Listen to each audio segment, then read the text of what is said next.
mean, the idea is not to hit the ball right in the center with this. You want to hit it slightly above the equator of the ball. This was not your typical golf clinic. This was David Feherty, entertaining as only David Feherty can. See how thick that grass is behind it? But nobody saw that, did they? The clinic was part of Feherty's improvised explosive day of golf on Tuesday at Applebrook Country Club in Malvern.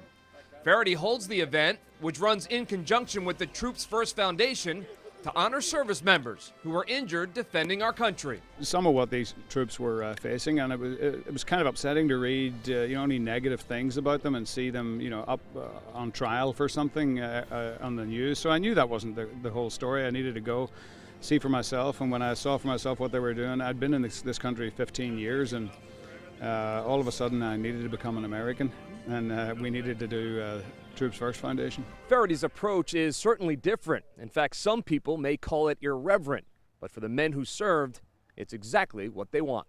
I like Feherty a lot. If you know his background in his childhood, he grew up in war-torn Ireland, and he views what the faceless enemy and the bombs and the killings as a kid.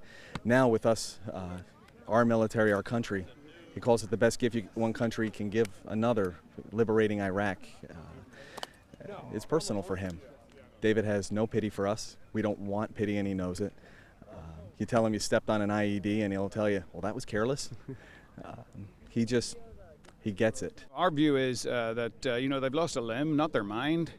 And if you can imagine what it would be like spending the rest of your life with everybody being nice to you for the wrong reasons, it's the only way that we can give them back their dignity is to that last self-defense of the human soul is humor. Feherty wasn't the only one saying thank you at Applebrook.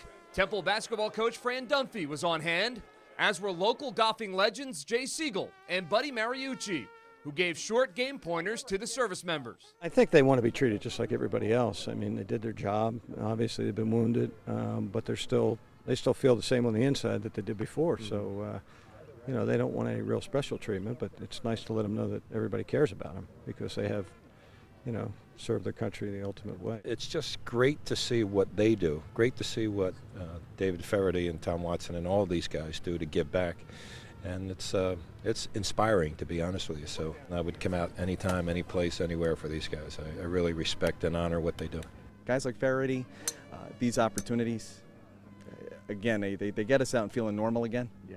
And that way, hopefully we take a little bit of that back to our families, to our community, and just gets easier to deal with. When I went home and I was trying to cope and fit back in, I lost a lot of friends, and it was because they stopped telling me their kids were failing science class and their electric bill was extra high, or Feherty talks about it, they had a root canal. They wouldn't tell me because after all I've been through. It's pity. A relationship takes two. Honor us for the right reasons if that's your choice. Hate us for the right reasons if that's your choice. Patronizing and pity, there's no room for it. Honoring our military the way they like to be honored, a delicate skill that Feherty has down pat.